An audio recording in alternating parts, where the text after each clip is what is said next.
Hello student, ये देखिए आज आप लोगों को बताने चल रहा हूँ संयोग और प्रायिकता। ये समझ लीजिए, अगर हम कोई काम करने जा रहे हैं, ठीक है ना, लेकिन यह कोई ज़रूरी नहीं है कि वो हो ही जाए, हो भी सकता है।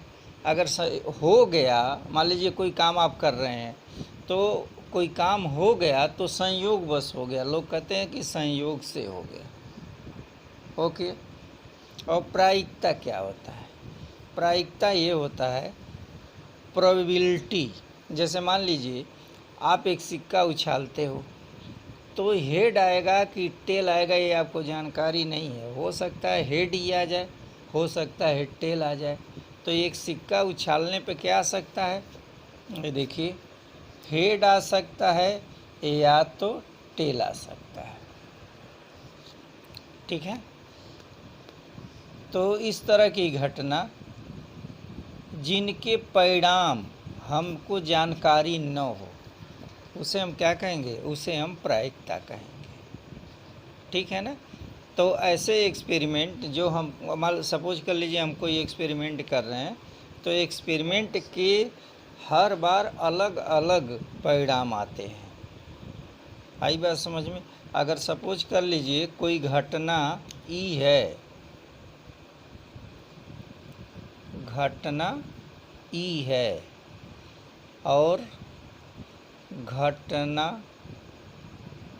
के घटने की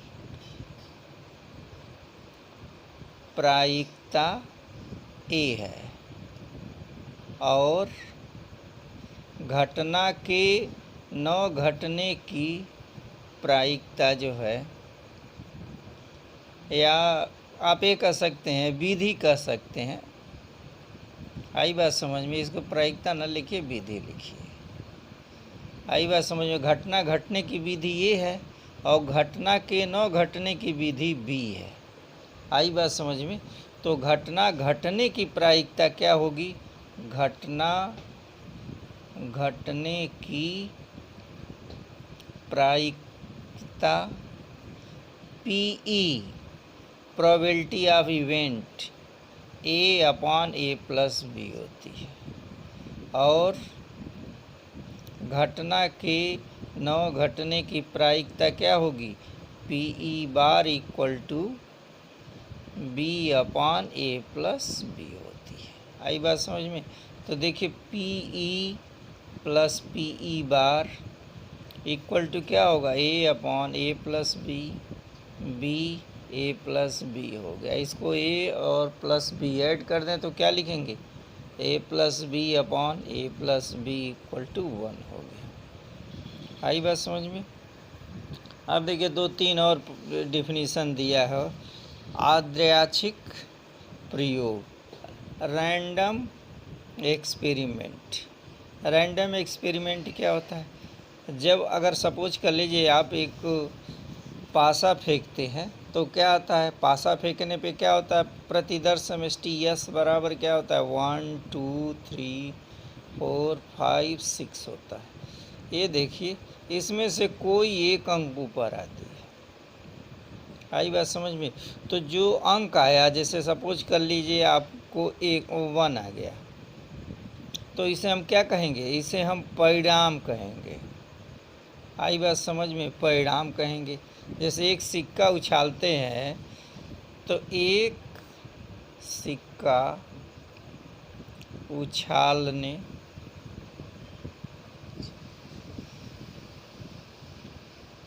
पर प्राप्त परिणाम क्या मिलते हैं? इसके परिणाम क्या होते हैं? या तो हेड आता है या तो टेल आता है। आई बात समझ में? ये हेड है, एच का मतलब हेड और टी का मतलब क्या होता है? TAIL, tail. TAIL, tail, head या टेल मिलता है। इसी को हम क्या कहेंगे? परिणाम कहेंगे। आई बात समझ में? समसंभावित परिणाम एक और डिफिनीशन है। यहाँ देखिए लिखा है समसंभावित परिणाम।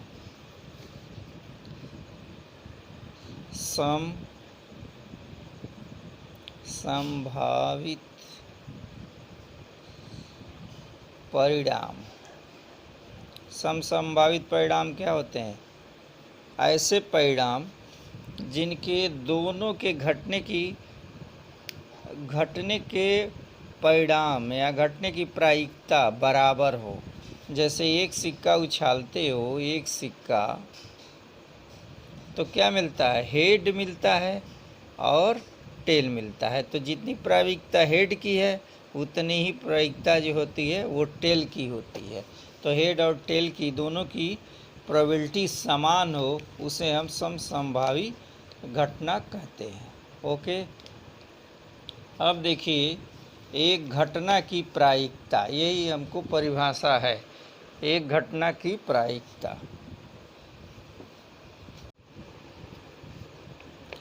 तो देखिए एक घटना की प्रायिकता, तो ये फार्मूला याद कर लेंगे। एक घटना की प्रायिकता इक्वल टू क्या होता है? घटना को बनाने वाले परिणामों की संख्या बटे प्रयोग के परिणामों की कुल संख्या।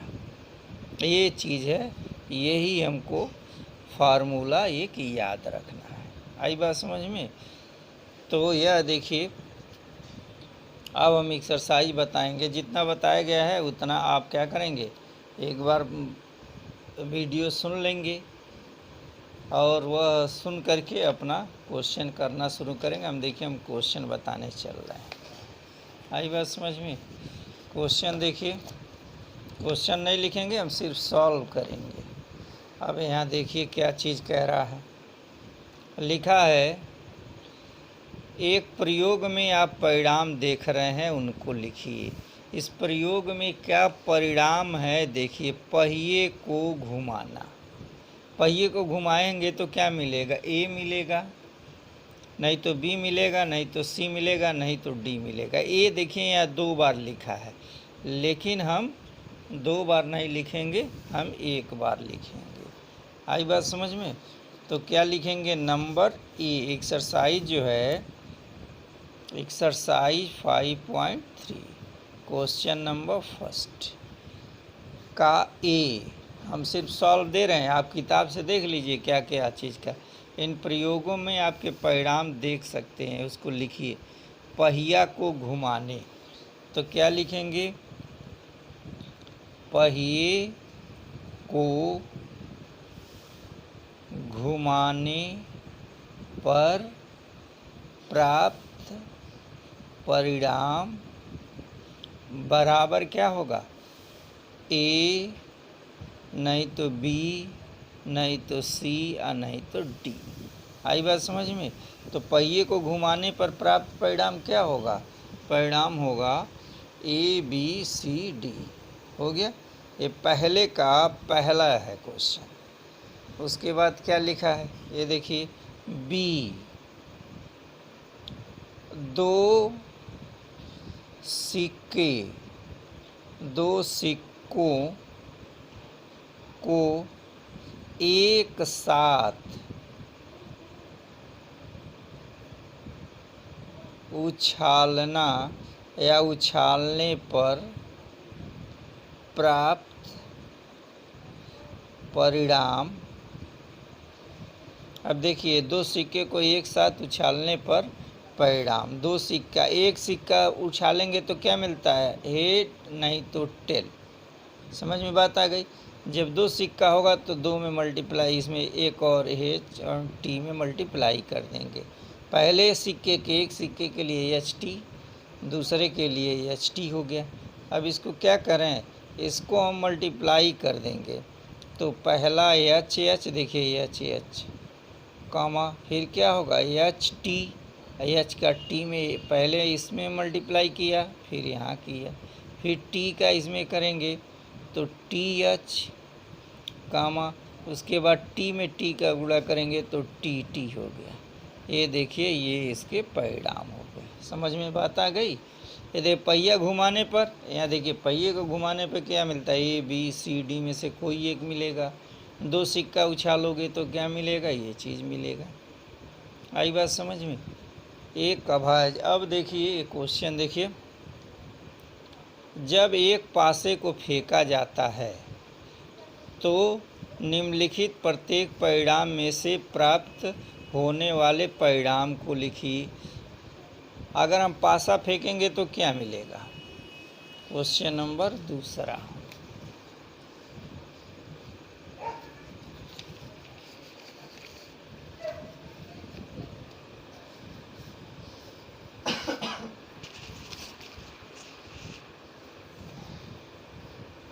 क्वेश्चन नंबर, ये देखिए क्वेश्चन नंबर दूसरा। हाँ क्वेश्चन नहीं लिखेंगे आप, जो है इसी में किताब में ही देखिए। जब एक पासा फेंका जाता है तो यहाँ पे लिखोगे क्या,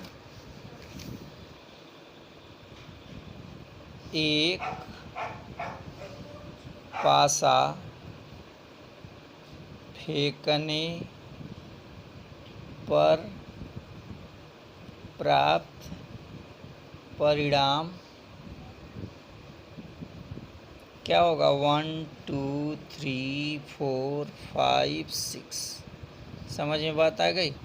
एक पासे को जब फेंकेंगे तो क्या मिलता है, पासे गिट्टी बोलते हैं भाई, जो लूडो खेलते हैं वही चीज़ है।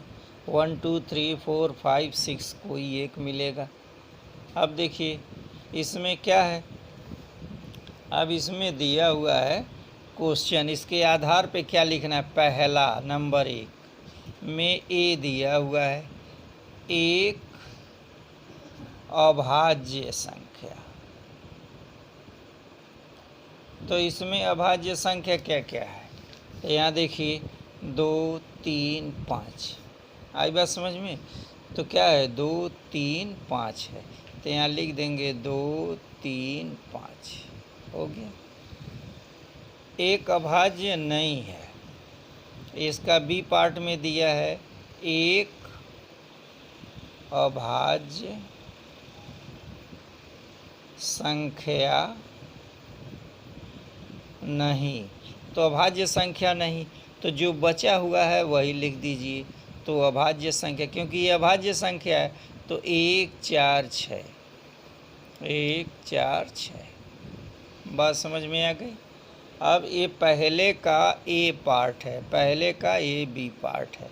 अब इसका दूसरे का दूसरा पार्ट देखिए, 5 से बड़ी संख्या, 5 से बड़ी एक संख्या। अब देखिए यहाँ 5 से बड़ी संख्या क्या है, 6 है, तो क्या यहाँ लिखेंगे, सिर्फ यहाँ 6 होगा आंसर। अब दूसरे का ये ए है और दूसरे का बी क्या कर रहा है, 5 से बड़ी संख्या नहीं। 5 से बड़ी संख्या नहीं का क्या मतलब है, 5 से बड़ी संख्या कौन सी नहीं, यानी 5 या 5 से छोटी। तो क्या होगा, 1 2 3 4 5। बात समझ में आ गई, ये चीज़ होगा। ओके, इसी तरह से आप क्वेश्चन नंबर तीसरा करेंगे। ओके, क्वेश्चन नंबर तीसरा देखिए क्या लिखा हुआ है। क्वेश्चन नंबर तीसरा, तो तीसरा में लिखा है ज्ञात कीजिए प्रश्न 1A देखिए यहाँ पे दिया हुआ है, सूचक डी पर रुकने की प्रायिकता ज्ञात कीजिए। डी पर रुकने की प्रायिकता ज्ञात कीजिए। तो कितना है, देखिए 1 2 3 4 5, तो कुल खानों की संख्या। आई बात समझ में, पहिए के कुल खानों की संख्या कितनी है, कितनी है, 1 2 3 4 5 है। आई बात समझ में। तो लिखेंगे वृत्त में कुल अक्षरों की संख्या, अक्षरों का मतलब हो गया खानों की संख्या।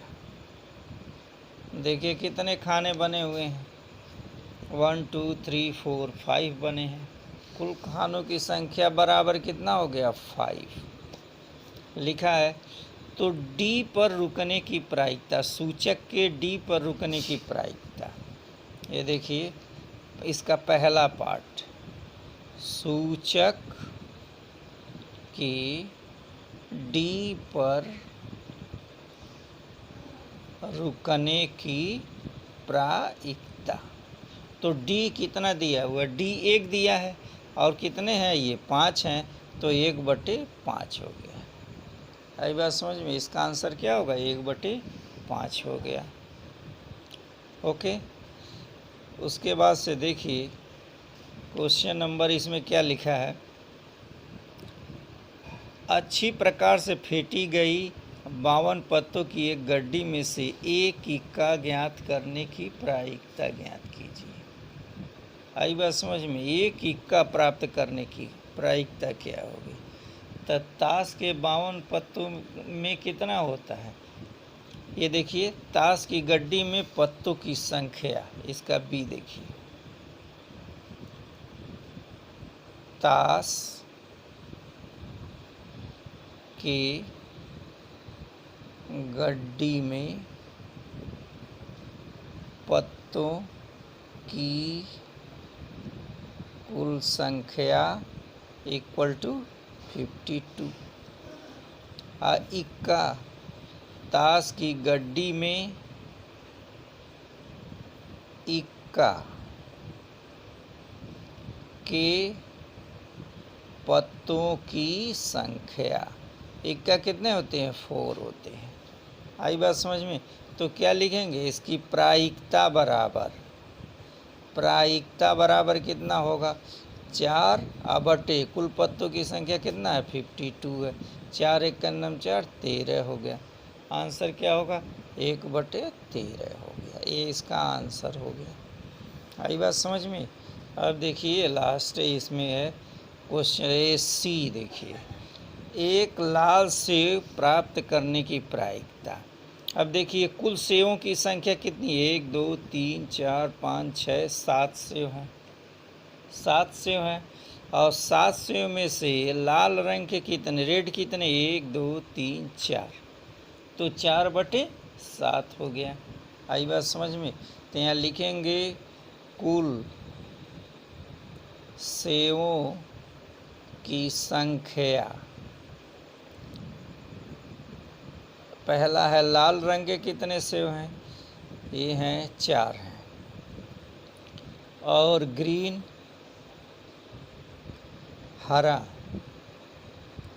हरा रंग के सेवों की संख्या कितनी है, तो हरा रंग कितना है, 3 है, तो कुल कितने हो गए, 7 हो गए। कुल सेवों की संख्या कितनी हो गई, 7 हो गई। तो यहाँ लिखेंगे लाल सेव प्राप्त करने की प्रायिकता इक्वल टू, अब देखिए लाल सेव कितने हैं, 4 हैं, 4 और कुल सेवों की संख्या कितनी है, 4/7, ये हो गया आंसर। ठीक है, बात समझ में आ गई। इसी तरह से आप आगे करेंगे। अब क्वेश्चन नंबर 4 5 6 ये जो है मैं कल बता दूंगा। Okay student, thank you.